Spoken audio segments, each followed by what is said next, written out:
Hello, English learners. Welcome back to English Pod. My name is Marco. And I'm Erica. And today we're going to be taking you to the airport. That's right. We're going to listen as a man checks in at the airport and deals with his luggage. That's right. So we're going to be looking at a lot of great stuff that can help you the next time you are at the airport at the check-in counter. So why don't we take a look at one word that we're going to preview today in Vocabulary Preview. Vocabulary Preview. We're going to hear this guy say, I'd like to check 3 pieces. He's going to check 3 pieces of what? Pieces of luggage. So when we talk about luggage, we can say pieces of luggage. That's right. Luggage is a non-count noun. So you can't say 1 luggage, 2 luggages, 3 luggages. That's wrong. Right. So we use pieces of luggage. Okay. So 3 pieces of luggage. Very good. Let's listen to our dialogue for the first time. We're going to see what happens with this guy at the airport and with his pieces of luggage. Next, please. Hello, sir. May I see your passport, please? Yes, here you go. Will you be checking any bags today? Yes, I'd like to check 3 pieces. I'm sorry, sir. Airline policy only allows 2 pieces of checked luggage at 20 kilograms each, plus 1 piece of carry-on luggage. I will have to charge you extra for the additional suitcase. What? Why? I'm taking an intercontinental flight. I'm flying 16,000 kilometers. How am I supposed to take only 2 20-kilo bags? That's absurd. I'm sorry, sir. There's nothing I can do. You cannot board the flight with that large bag either. Carry-on bags must fit in the overhead compartment or under your seat. That bag is clearly too big. Now I see. You charge next to nothing for an international ticket. When it comes to charging for any other small thing, you charge an arm and a leg. So tell me, miss, how much will I have to pay for all of this? Let's see. $625 US. That's more than my round-trip ticket! All right, well, that's a whole lot of money, isn't it? Well, I think it's a very common situation. I'm sure many of our listeners can relate to this situation. Overweight charges are pretty expensive. Very high. I know from personal experience. But that's not what we want to talk about now. We want to talk about some really useful vocabulary in Language Takeaway. Language Takeaway. All right, on Language Takeaway today, we have 5 words. So why don't we start with the first one? So the woman asked, will you be checking any bags today? Will you be checking any bags today? To check bags. Right, so the verb to check. It means to give your bags to the airline, to register them. Okay, so that's what happens with your luggage. You check them, so basically they become responsible for your bags. Right. It reminds me of checking into a hotel. Right, very similar. When you go to a hotel, you register at the hotel, you check in.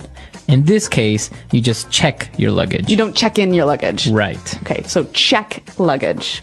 So he wanted to check 3 pieces of luggage, and he also had carry-on luggage. Carry-on luggage. Carry-on. So carry-on luggage, it's pretty simple. That's right, you carry it on yourself. Exactly, you carry it onto the plane. Now, we can talk about carry-on luggage, right? Mm-hmm.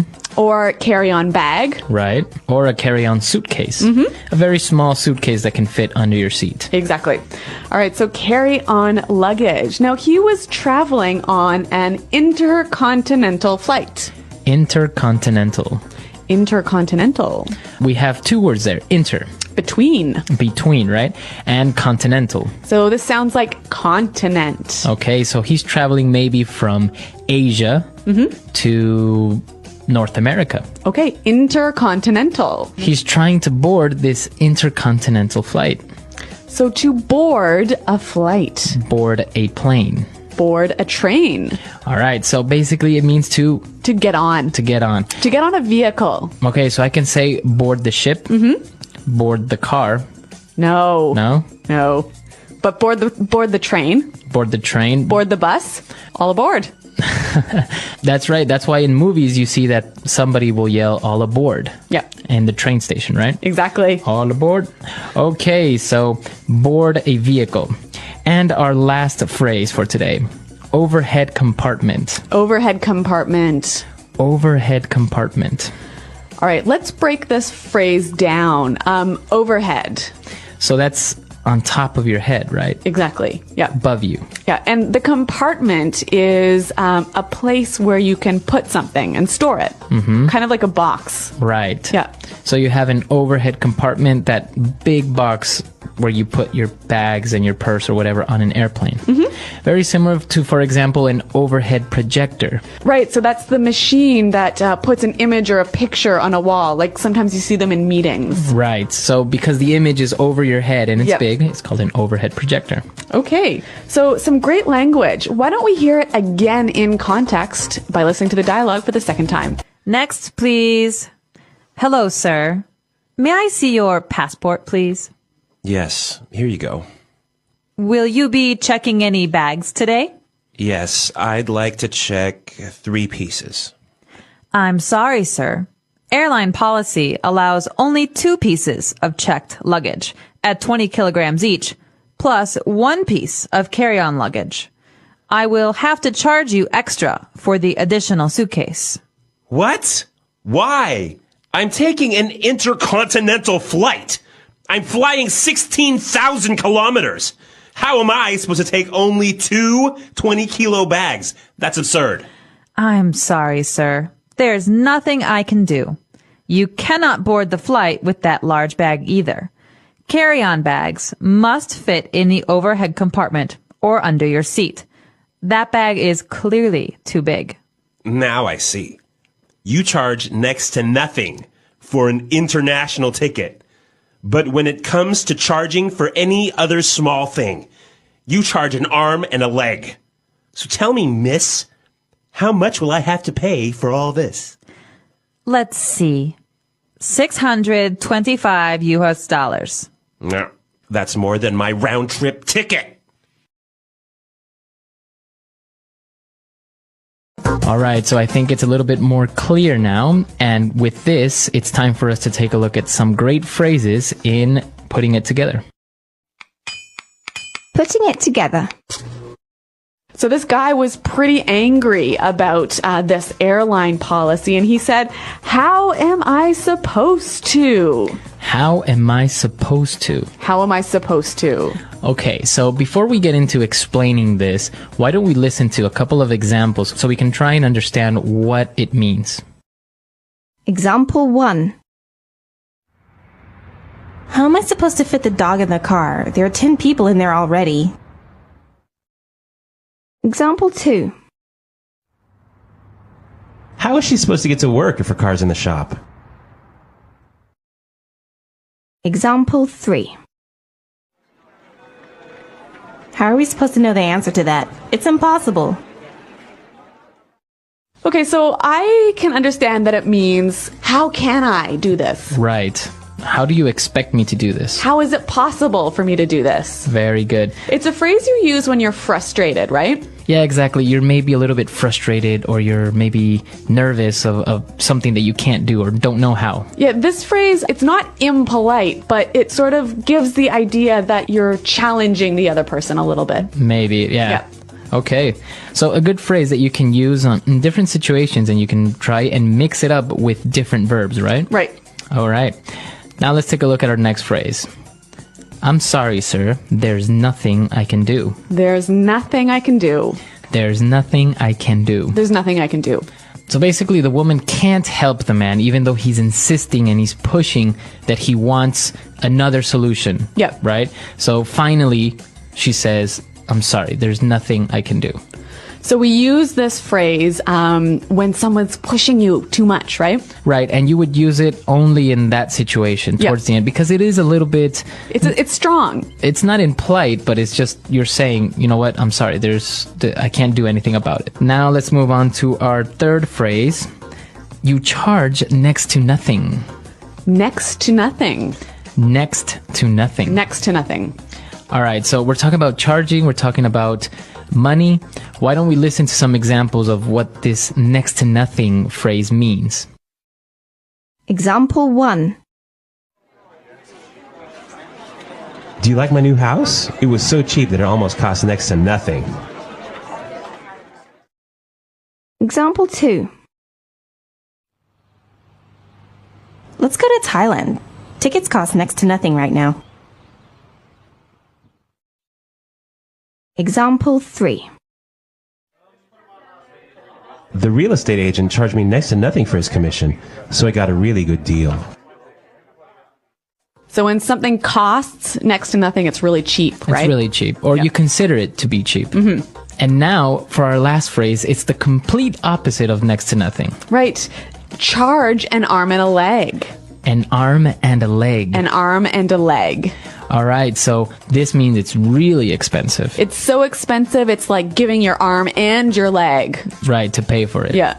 Very good. So next to nothing, really cheap. An arm and a leg, really expensive. Can we look at the use here? All right, so in the dialogue we heard, you charge an arm and a leg, but we can also say it costs an arm and a leg. Right, because we are referring to money, right? All right, so some great phrases here. Now I think it's time we listen to our dialogue one more time.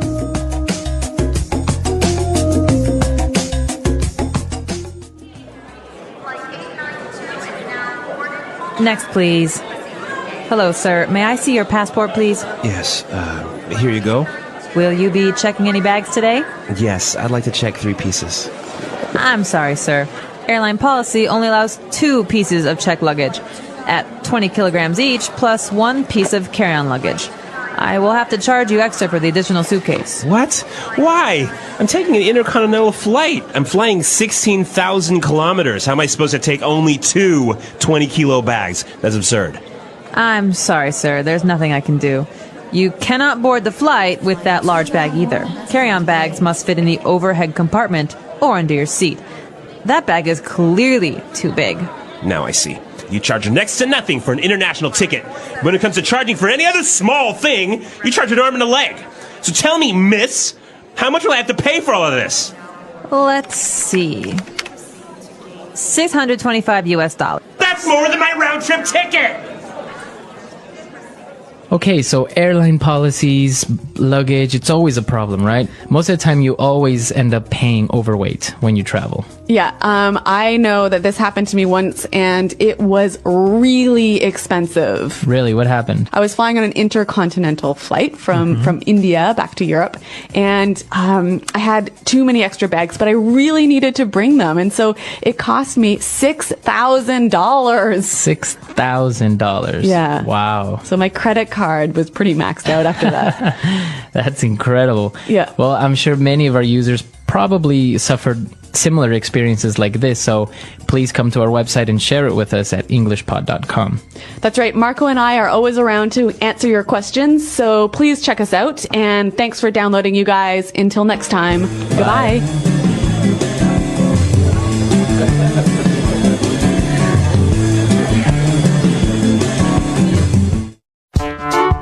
The English Pod Audio Review. Listen to the meaning, then say the vocabulary word.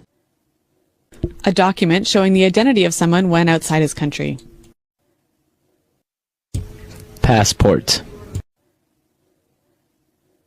Register bags with the airline and give them to be put on the plane. Check. Piece of luggage. 1 bag. Piece. The bags that one can carry on to the plane. Carry on luggage. Between continents. Intercontinental. Get on the plane. Board. Very cheap, inexpensive. Next to nothing. Phrase used to indicate that something is very expensive. An arm and a leg. A device that senses the presence of metal. Metal detector. A pass that authorizes passengers to get on an airplane. Boarding pass. An instrument or machine for weighing. Scale. A short stop or break in a journey usually imposed by scheduling requirements. Layover. A trip from one place to another and back, usually over the same route. Round trip. Let's try that faster. The bags that one can carry on to the plane. Carry on luggage. A document showing the identity of someone when outside his country. Passport. Register bags with the airline and give them to be put on the plane. Check. Between continents. Intercontinental. An instrument or machine for weighing. Scale. A device that senses the presence of metal. Metal detector. Piece of luggage. One bag. Piece. A short stop or break in a journey, usually imposed by scheduling requirements. Layover. A pass that authorizes passengers to get on an airplane. Boarding pass. Very cheap, inexpensive. Next to nothing.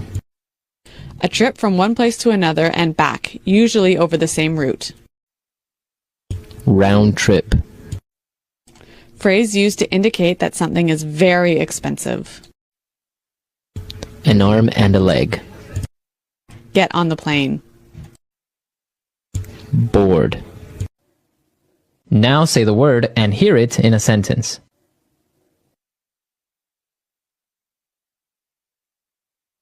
It's absurd to think that the world will end in 2012.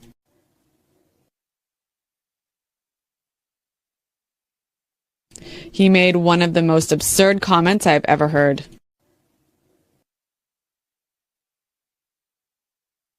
That's absurd. I never cheated on my wife. Next to nothing.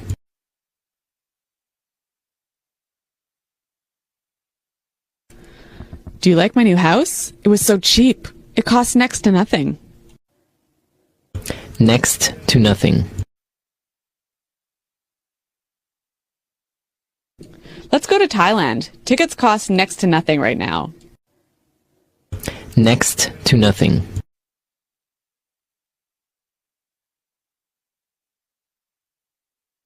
The real estate agent charged me next to nothing for his commission, so I got a really good deal. An arm and a leg. Be careful with the new carpet. It cost me an arm and a leg. An arm and a leg.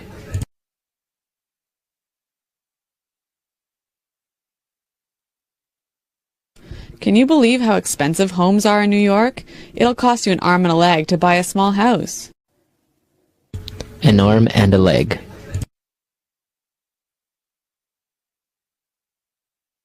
We paid an arm and a leg for our new home theater, and then it got stolen. Check.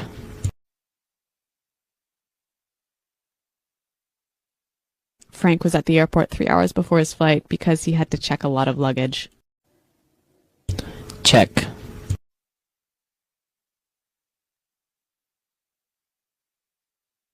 Excuse me, is this the counter where I can check oversized luggage? Check.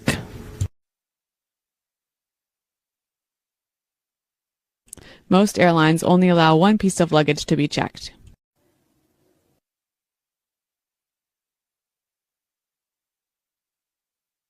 How am I supposed to fit the dog in the car? There are 10 people in there already.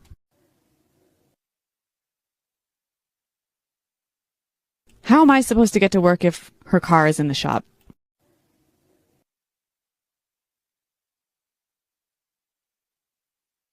How are we supposed to know the answer to that? It's impossible.